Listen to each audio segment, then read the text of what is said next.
जय हिंद। स्वागत है आप सभी का अपने यूट्यूब परिवार पीए सेमेस्टर वाला में। दीनदयाल उपाध्याय गोरखपुर विश्वविद्यालय और उससे संबंधित सभी कॉलेज में कल आपके एग्जाम होने वाले हैं, यानी 18 दिसंबर 2025 को बीए थर्ड सेमेस्टर में। ठीक है, बीए थर्ड सेमेस्टर में पॉलिटिकल साइंस के पेपर का नाम है ancient and medieval western political thought, या फिर थिंकर्स आप कह लीजिए। ठीक है, विचारक।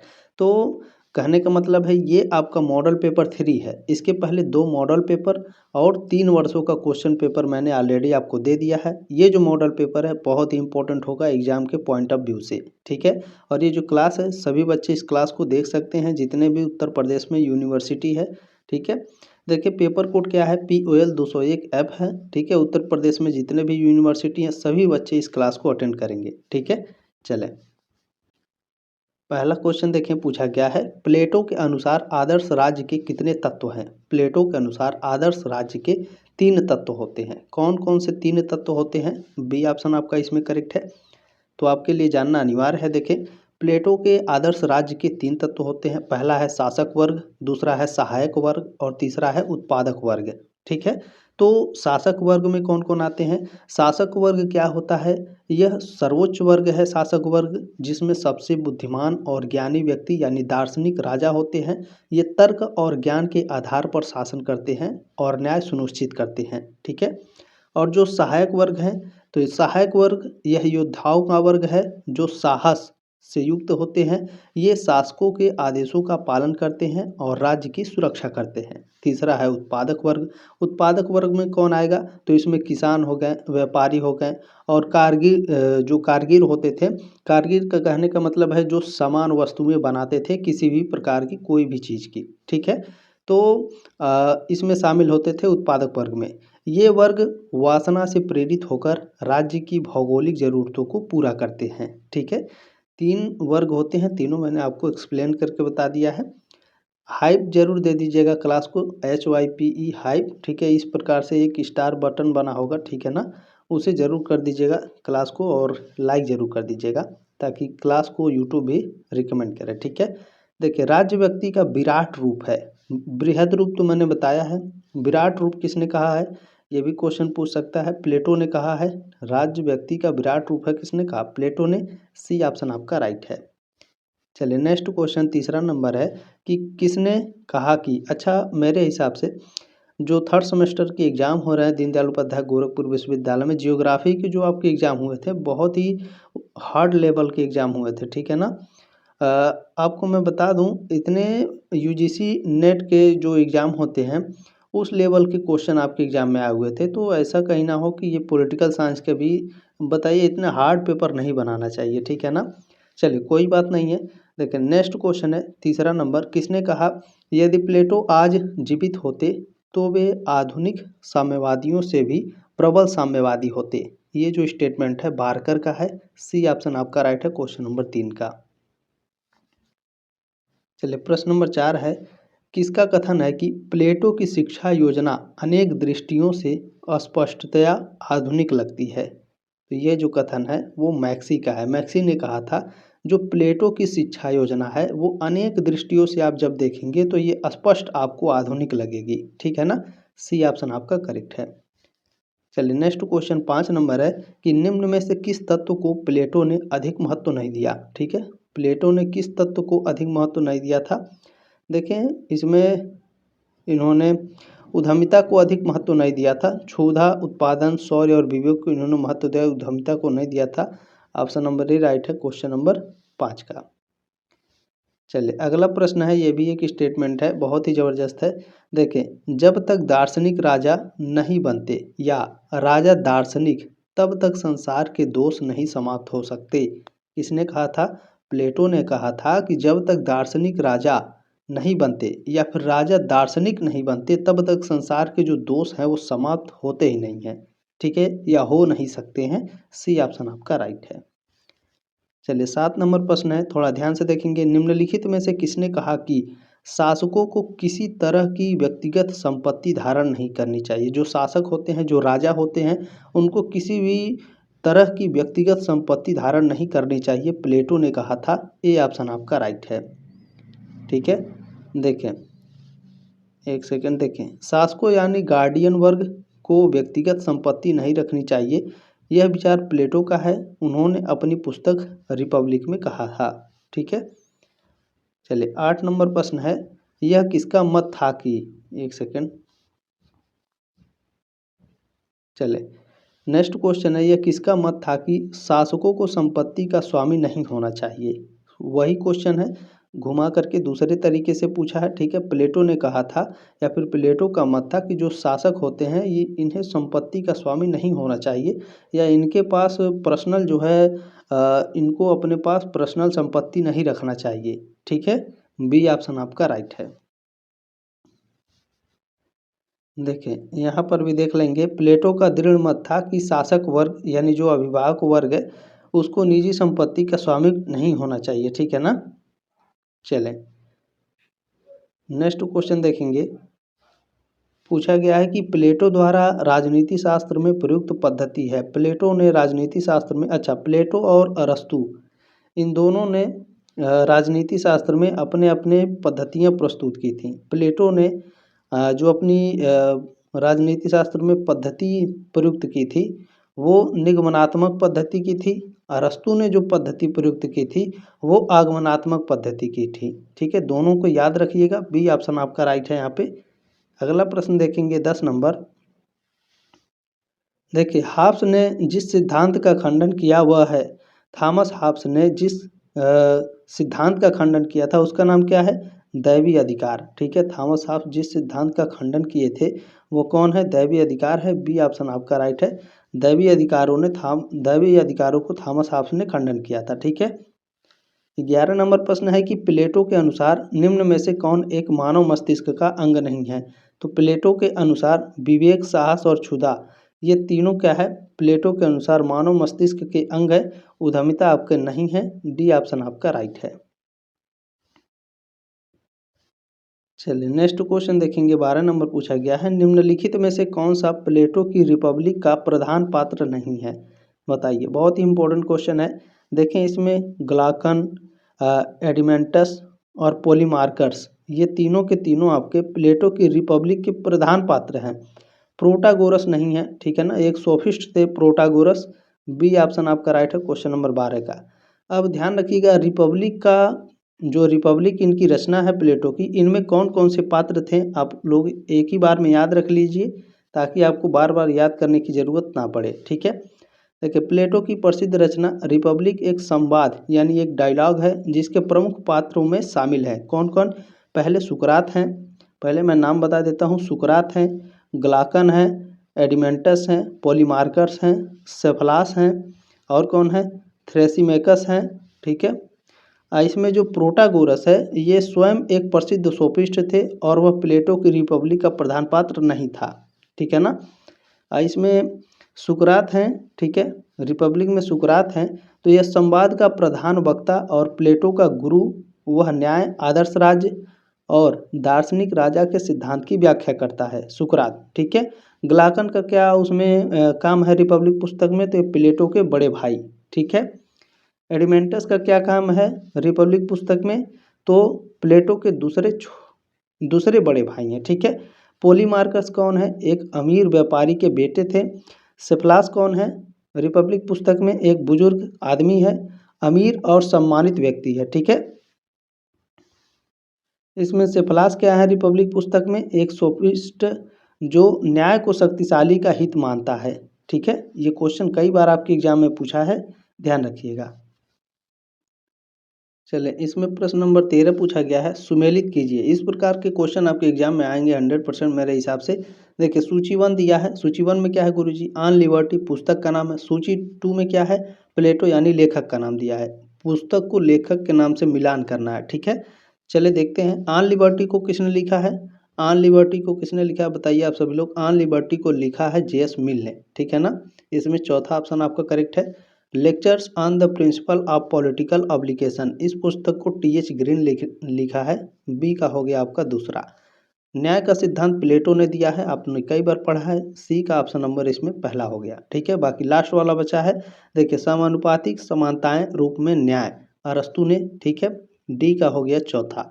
अब देखिए ये आपका सूची 1 से सूची 2 का आपका मिलान हो गया। 4, 2 सॉरी 4 2 1 यहाँ पर 3 होगा, ठीक है।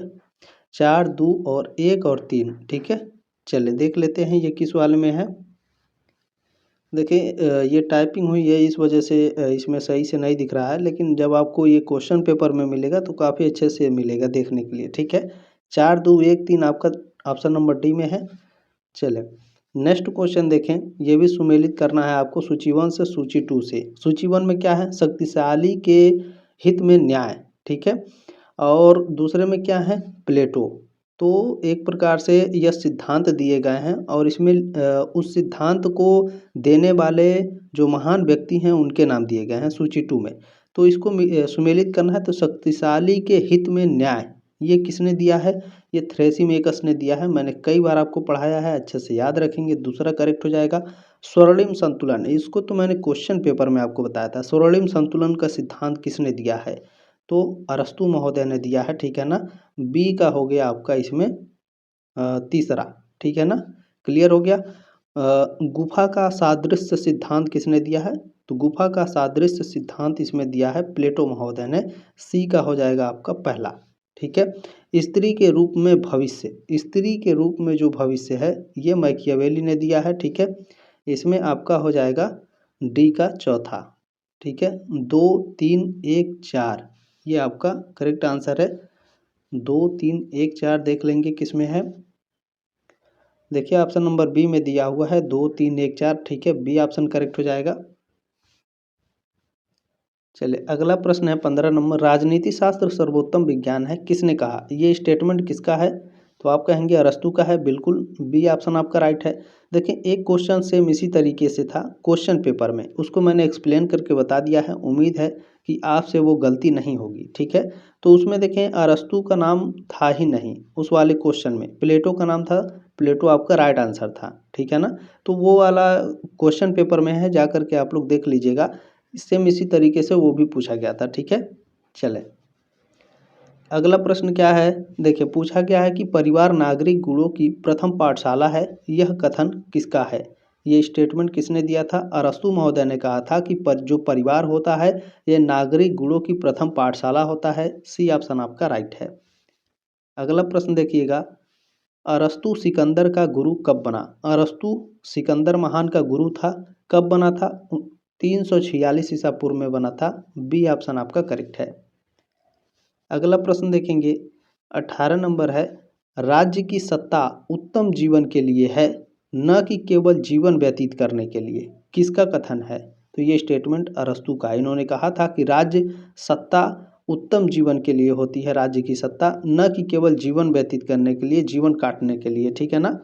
चलिए 19 नंबर प्रश्न क्या है, एक शक्ति को दूसरी शक्ति पर रोक लगानी चाहिए, इस सिद्धांत पर किसकी आस्था थी। मॉन्टेस्क्यू की आस्था थी। डी ऑप्शन आपका राइट है। अगला प्रश्न देखेंगे, अरस्तु ने राज्यों और संविधानों का वर्गीकरण किस प्रकार किया है। तो शासकों की संख्या और शासन की जो गुणवत्ता है उसके आधार पर, ठीक है। मोस्ट इंपॉर्टेंट है, बी ऑप्शन आपका राइट है। देखिए अरस्तु ने राज्यों और संविधानों का वर्गीकरण किस प्रकार किया है, तो शासकों की संख्या और शासन की गुणवत्ता के आधार पर, ठीक है ना। बी ऑप्शन आपका करेक्ट है।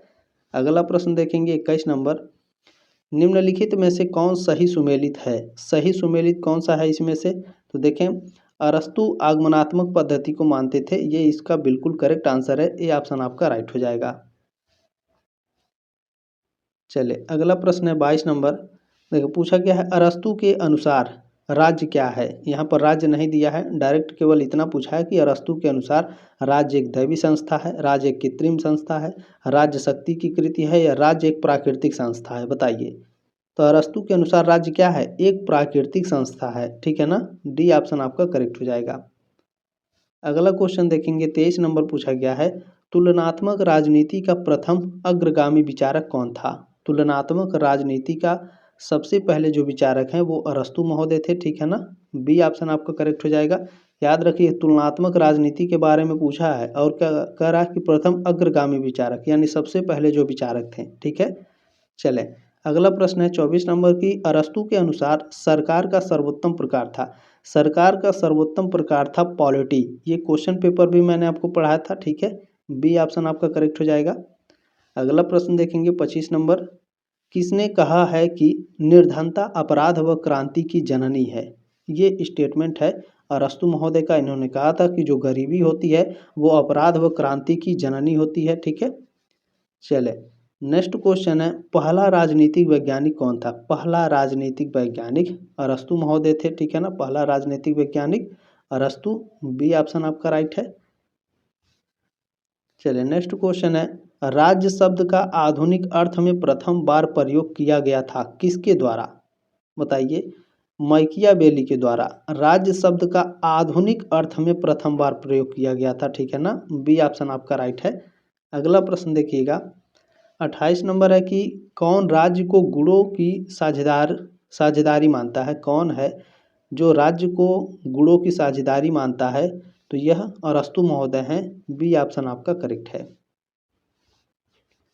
चलिए नेक्स्ट क्वेश्चन, इसमें भी आपका स्टेटमेंट है। क्या कह रहा है? क्रांति तभी होती है जब राज्य की संप्रभुता का स्थान परिवर्तित हो जाता है।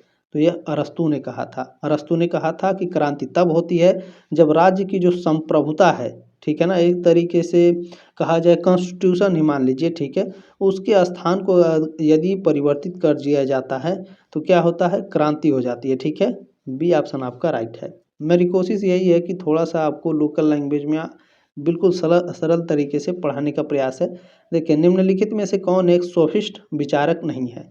प्रोटागोरस, गोर्जिया और एंटीफोन, ये तीनों क्या हैं? आपके सोफिस्ट विचारक हैं।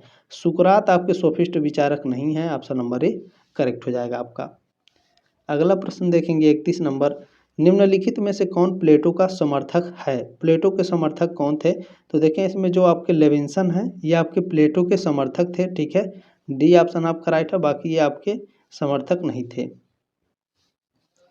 अगला प्रश्न है, देखें, राज्य मानव मस्तिष्क का वह व्यापक रूप है। राज्य बलूत के वृक्ष या चट्टान से नहीं निकलते, बल्कि उन लोगों के मस्तिष्क और चरित्र का परिणाम होते हैं जो उनमें निवास करते हैं। यह कथन किसका है? बहुत ही फेमस ये स्टेटमेंट है, ये प्लेटो का है। ए ऑप्शन आपका राइट है। ठीक है, चलिए नेक्स्ट क्वेश्चन, प्लेटो ने इनके विचारों को लिया, किसके विचारों को प्लेटो ने लिया था? तो हेराक्लिस के विचारों को, पारामेनिडेज के विचारों को और सुकरात को भी। ठीक है ना, ये सभी, डी ऑप्शन आपका करेक्ट हो जाएगा। चलिए नेक्स्ट क्वेश्चन क्या है, पूछा गया है, देखें, एपिकूरियंस का जन्म कब हुआ था? एपिकूरियंस का जन्म हुआ था 341 ईसा पूर्व में। ठीक है ना, एपिकूरियंस का जन्म कब हुआ? 341 ईसा पूर्व, डी ऑप्शन आपका राइट है। सुकरात का जन्म कब हुआ था?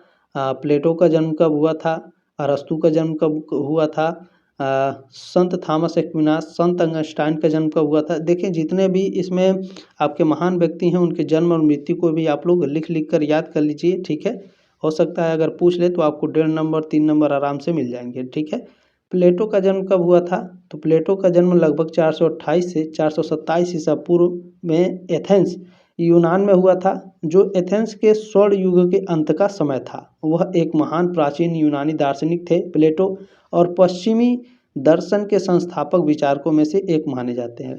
ठीक है, प्लेटो का जन्म कब हुआ? 427-28 ईसा पूर्व में लगभग। इनका जो मृत्यु है लगभग 348 से 47 ईसा पूर्व में। ठीक है, जन्म स्थान एथेंस, यूनान। चले, इसमें अरस्तु का जन्म कब हुआ था? मैंने इसमें की पॉइंट रखा है, सभी जितने महान व्यक्ति हैं आपके चैप्टर में सभी के मैंने जन्म और मृत्यु इसमें बता दिए हैं। ठीक है ना, आप लोग PDF डाउनलोड कर लीजिएगा टेलीग्राम ग्रुप से, मैं उसमें सेंड कर दूंगा। अब पर्सनली मैं किसी को व्हाट्सअप पर सेंड नहीं कर सकता, आप लोग व्हाट्सअप पर मैसेज करते हैं। देखें, इतना ज़्यादा बच्चे रहते हैं, इतना ज़्यादा काम है, तो व्हाट्सअप पर सेंड करना पॉसिबल नहीं है। ठीक है, टेलीग्राम से तुरंत आप लोग डाउनलोड कर लीजिएगा। देखिए, अरस्तु का जन्म कब हुआ था? 384 ईसा पूर्व में। ठीक है, कहाँ? उत्तरी ग्रीस के स्टाइगिरा नामक नगर में। उनके मृत्यु कब हुई थी? 322 ईसा पूर्व में। ठीक है, जिससे उनके जीवन लगभग 62 वर्ष का था। ठीक है, ये भी आप लोग याद रखिएगा। अच्छा, कभी कभी क्या होता है, मान लीजिए अरस्तु का जन्म 384 में हुआ था, मृत्यु 322 में। पूछेगा कि अरस्तु कितने वर्ष के थे जब उनकी मृत्यु हुई? तो जब आपको जन्म और मृत्यु याद रहेगा तो आप आसानी से इसे निकाल सकते हैं। ठीक है, देखिए, सुकरात का जन्म लगभग 470 या 469 ईसा पूर्व में प्राचीन एथेंस में हुआ था, जो पश्चिमी दर्शन के संस्थापक और महानतम दार्शनिकों में से एक थे और उनकी मृत्यु भी एथेंस में 399 ईसा पूर्व में हुई थी। ठीक है, जब उन्हें जहर देकर फांसी दी गई थी। ठीक है ना। चलें, अगला प्रश्न है, देखें, मार्कस ट्यूलियस सीसरो, इनका जन्म कब हुआ था? 3 जनवरी 106 ईसा पूर्व को। ठीक है, अपर्निम नामक स्थान पर हुआ था। मृत्यु कब हुई थी? 7 दिसंबर 43 ईसा पूर्व में। जन्म 106 ईसा पूर्व, मृत्यु 43 ईसा पूर्व में। ठीक है, चलिए, क्लियर हो गया। ये अगला क्वेश्चन है, एपिकूरियंस नामक विद्यालय की स्थापना कब हुई थी? देखिए, प्लेटो का जो अकादमी है, अकादमी, तुरंत इसे जा करके गूगल से आप लोग देख लीजिए अकादमी की स्थापना कब हुई थी। और जो अरस्तु ने विद्यालय खोला था उसका नाम तो मैं भूल गया अभी तुरंत। ठीक है, तो उसका भी आप लोग देख लीजिएगा विद्यालय का नाम, उसकी स्थापना कब हुई थी। मैंने इसमें रखना भूल गया इस वाले मॉडल पेपर में। ठीक है, तो मैं बता दे रहा हूँ, आप लोग याद कर लीजिएगा। ठीक है, आगे आपको काम आएगा, अगर एग्जाम में नहीं आया तो आगे भी आपको ये काम आएगा। ठीक है ना। चले, एपिकूरियंस नामक विद्यालय की स्थापना की थी, कब हुई थी एपिकूरियंस नामक विद्यालय की स्थापना? तो इसकी स्थापना 307 ईसा पूर्व में हुई थी। ए ऑप्शन आपका राइट है। चलिए, नेक्स्ट क्वेश्चन है, राजनीति शास्त्र का प्रथम नाम क्या था? तो कहीं कहीं आपको दंड नीति देखने को मिलेगा, कहीं कहीं आपको राजशास्त्र भी देखने के लिए मिलेगा। तो दोनों आपके करेक्ट आंसर हैं, लेकिन सबसे पहले इसको राजशास्त्र के रूप में जाना जाता था, राजनीति शास्त्र को प्रथम नाम। उसके बाद दंड नीति चाणक्य के, जब चाणक्य आए तो उन्होंने जब अर्थशास्त्र लिखा था तो उसमें राजनीति शास्त्र को दंड नीति के रूप में जाना जाने लगा था। ठीक है ना। तो ये भी आप लोग ध्यान में रखेंगे, इसमें ऑप्शन नंबर ए आपका करेक्ट है। दंड नीति अगर राज्यशास्त्र नहीं देगा तो दंड नीति आपका राइट आंसर होगा। ठीक है, चलें, नेक्स्ट क्वेश्चन है, परिषदीय आंदोलन का उद्देश्य था? परिषदीय आंदोलन का उद्देश्य था प्रतिनिधि चर्च की स्थापना। बी ऑप्शन आपका राइट है। परिषदीय आंदोलन अभी मैंने आपको पढ़ाया था पेपर में भी। ठीक है, चलिए, अगला प्रश्न है, डी सिविटास डेई, ये एक बुक है और इसके लेखक कौन है? अगस्टीन है। ठीक है, संत अगस्टीन। ए ऑप्शन आपका करेक्ट हो जाएगा। चलिए, अगला प्रश्न है, 39 नंबर पूछा गया है कि निम्नलिखित में से किसे अनिच्छुक प्रजातंत्रवादी कहा जाता है? अनिच्छुक प्रजातंत्रवादी जेएस मिल को कहा जाता है। ठीक है ना। चलिए, सी ऑप्शन आपका करेक्ट हो जाएगा। अगला प्रश्न देखेंगे हम लोग, 40 नंबर है, सुम्मा थियोलॉजिका पुस्तक के लेखक कौन है? कई बार मैंने बताया, संत थॉमस एक्विनास। बी ऑप्शन आपका राइट है। चलिए, अगला क्वेश्चन देखेंगे, पूछा गया आपसे कि निम्नलिखित पुस्तकों में से कौन सी पुस्तक सेंट थॉमस एक्विनास द्वारा नहीं लिखी गई है? तो देखें, इसमें सुम्मा थियोलॉजिका इन्हीं की पुस्तक है। Commentary on the political of Aristotle, ये भी थॉमस एक्विनास की पुस्तक है। द रूल ऑफ प्रिंसेस भी, डार्क एज इनकी पुस्तक नहीं है। डी ऑप्शन आपका करेक्ट है। बाकी इन तीनों पुस्तकों को आप लोग अच्छे से याद रखेंगे। चलिए, अगला क्वेश्चन क्या है, रक्त संबंध समाज को जन्म देता है और समाज आगे चलकर राज्य को जन्म देता है, किसने कहा? बहुत ही फेमस स्टेटमेंट है, मैकाइवर ने ये स्टेटमेंट दिया था। डी ऑप्शन आपका राइट है। चलिए, अगला प्रश्न क्या है, सीसरो का राजनीतिक उद्देश्य समय के प्रवाह को पीछे ढकेलता था, किसका कथन है? ये स्टेटमेंट है सेवाइन का। सेवाइन ने क्या कहा था बताइए? सेवाइन ने कहा था कि जो सीसरो हैं इनका जो राजनीतिक उद्देश्य है ये समय के प्रवाह को पीछे धकेलता था। ठीक है, डी ऑप्शन आपका राइट है। चलिए, अगला क्वेश्चन है, पूछा गया है, एक्विनास ने अपनी कृति में कितने प्रकारों का वर्णन किया है? अच्छा, थॉमस एक्विनास की जो पुस्तक थी सुम्मा थियोलॉजिका, इसमें इन्होंने कितने प्रकार का वर्णन किया है? 4 प्रकार से किताब को वर्णन किया है सुम्मा थियोलॉजिका को। सी ऑप्शन आपका इसमें करेक्ट है। किस रूप में वर्णन किया है ये भी आपके दिमाग में आ रहा होगा क्वेश्चन। ठीक है, देखिए, थॉमस एक्विनास ने अपनी कृति, उनकी जो पुस्तक है सुम्मा थियोलॉजिका, इसमें कानून को मुख्य रूप से 4 प्रकारों में वर्गीकृत किया है। ठीक है, पहला है शाश्वत कानून, दूसरा है प्राकृतिक कानून, तीसरा है मानवीय कानून, चौथा है ईश्वरीय कानून। ठीक है, 4 प्रकार से सुम्मा थियोलॉजिका को इन्होंने वर्णित किया है कानून के रूप में, और वो मैंने आपको एक्सप्लेन करके बता दिया। ठीक है, देखिए, नेक्स्ट क्वेश्चन है, द लास्ट पुस्तक जो है इसमें सीसरो में कौन सी विचार व्यक्त हुए हैं? सीसरो के कौन से विचार व्यक्त हुए हैं द लास्ट पुस्तक में? बिल्कुल, कानून के सिद्धांत। सी ऑप्शन आपका राइट है, क्वेश्चन नंबर 45 का। अगला क्वेश्चन देखिएगा 46 नंबर प्रश्न है, राज्य के मामले उसके प्रजाजन के ही मामले हैं, किसने कहा? तो यह कहा था सिसरो ने। सिसरो ने कहा था कि राज्य के जो मामले होते हैं उनके प्रजाजन के ही मामले होते हैं। ठीक है, ये ऑप्शन आपका राइट है। अगला प्रश्न देखेंगे, पूछा गया है नैतिक प्रयोजन के अभाव में राज्य एक बड़े पैमाने के डकैती मात्र बनकर रह जाता है, किसने कहा? ये स्टेटमेंट सेंट ऑगस्टाइन का है। ये ऑप्शन आपका राइट है। संत ऑगस्टाइन है इनका नाम। ठीक है, देखिए टाइपिंग में कई तरीके से हुआ है तो आप लोग ध्यान रखेंगे। न्याय उस प्राकृतिक कानून के अनुसार आचरण करने में निहित है जो कि सही विवेक का आदेश है, किसने कहा? तो यह कहा था सिसरो ने। ठीक है, डी ऑप्शन आपका करेक्ट हो जाएगा। अगला क्वेश्चन देखिएगा, ये भी एक स्टेटमेंट है। मनुष्य स्वभावतः एक सार्वभौम विश्व राज्य के सदस्य हैं, किसने माना? तो यह माना है सिसरो ने। ये ऑप्शन आपका राइट है। चलिए अगला क्वेश्चन है कि निम्नलिखित में से कौन संपूर्ण वयस्क मताधिकार का विरोधी था? संपूर्ण वयस्क मताधिकार का विरोधी जेएस मिल थे। इसमें बी ऑप्शन आपका करेक्ट हो जाएगा। अगला क्वेश्चन देखें, इनका जन्म पूछा गया, संत थॉमस एक्विनास का जन्म कब हुआ था? संत थॉमस एक्विनास का जन्म हुआ था 1224 या 25 ईस्वी में। ठीक है, ये ऑप्शन आपका राइट है। क्वेश्चन नंबर 51 का, संत थॉमस एक्विनास की मृत्यु कब हुई थी? 7 मार्च 1274 में। ठीक है, क्लियर हो गया। आगे बढ़ें। चलिए नेक्स्ट क्वेश्चन है, देखें पूछा गया है संत ऑगस्टीन का जन्म व मृत्यु कब हुआ? संत ऑगस्टाइन का जो जन्म है वो 354 ईसा पूर्व में हुआ था और इनकी जो मृत्यु है वो 340 ईसा पूर्व में हुई थी। ठीक है ना, 52 का ऑप्शन नंबर बी करेक्ट है आपका। चलिए अगला क्वेश्चन है, commentaries on political of Aristotle नामक पुस्तक के लेखक हैं। अभी ऊपर आपने पढ़ा संत थॉमस एक्विनास की पुस्तक है। सी ऑप्शन आपका करेक्ट है। अगला क्वेश्चन देखेंगे, पूछा जा रहा है आपसे कि एक्विनास अपनी युवावस्था में ही किस धार्मिक संप्रदाय का सदस्य हो गया था? तो डोमिनिकन संप्रदाय का सदस्य बन गया था। ये ऑप्शन आपका राइट है। चलिए अगला क्वेश्चन है, देखिए पूछा जा रहा है कि संत एक्विनास, जो संत थॉमस एक्विनास है, किसकी श्रेष्ठता को स्वीकार करते हैं? राजा की, पोप की या फिर जनता की? तो संत थॉमस एक्विनास पोप की श्रेष्ठता को स्वीकार करते हैं। बी ऑप्शन आपका करेक्ट है। चलिए अगला क्वेश्चन क्या है, संत थॉमस एक्विनास के अनुसार दास्ता पाप का दैवी दंड है। सी ऑप्शन आपका करेक्ट हो जाएगा। अगला क्वेश्चन देखेंगे, पूछा गया है कि एक्विनास किस शासक को अच्छा मानता है? निरंकुश शासन को, लोकतंत्र शासन को या फिर राजतंत्र को? संत थॉमस एक्विनास किस शासन को अच्छा मानता है? तो यह राजतंत्र को अच्छा मानता है। सी ऑप्शन आपका करेक्ट है। चलिए अगला क्वेश्चन पूछा गया है, एक्विनास, थॉमस एक्विनास के समय केंद्रीय सत्ता का अंत क्यों हुआ? केंद्रीय सत्ता का अंत इसलिए हुआ था क्योंकि सामंतवादी व्यवस्था उस समय थी। ठीक है, सामंतवादी व्यवस्था के कारण, ठीक है, एक्विनास के समय जो केंद्रीय सत्ता थी उसका अंत हो गया। इसमें बी ऑप्शन करेक्ट हो जाएगा।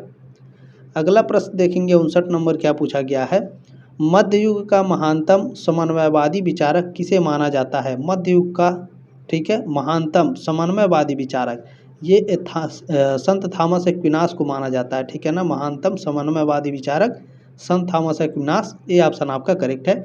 आपने जो प्यार और सपोर्ट दिया है इसके लिए आप सभी का तहे दिल से धन्यवाद। आपके लिए मैं 4th, 5th और 6th सेमेस्टर में भी इसी तरीके से मेहनत करूंगा। ये आपका अपना ही चैनल है। ठीक है, तो प्लीज़ सब्सक्राइब करके सपोर्ट जरूर करेंगे। लास्ट क्वेश्चन अब आपको पूछा गया है, जहाँ से मानव बुद्धि की सीमा समाप्त हो जाती है वहाँ से आस्था और विश्वास की सीमा प्रारंभ होती है। यह कथन किसका है? ये स्टेटमेंट संत थॉमस एक्विनास का है। इन्होंने कहा था कि जहाँ से मानव की जो बुद्धि है उसकी सीमा समाप्त हो जाती है वहाँ से आस्था, यानी एक तरीके से कह लीजिए भगवान में, ठीक है, भगवान में विश्वास की सीमा प्रारंभ हो जाती है। ठीक है, इस तरीके से उन्होंने कहा था। ये ऑप्शन राइट है क्वेश्चन नंबर 60 का। बाकी क्लास कैसी लगी कमेंट के माध्यम से ज़रूर बताइएगा। जल्द मिलेंगे आपके नेक्स्ट क्लास में, तब तक के लिए जय हिंद, वंदे मातरम।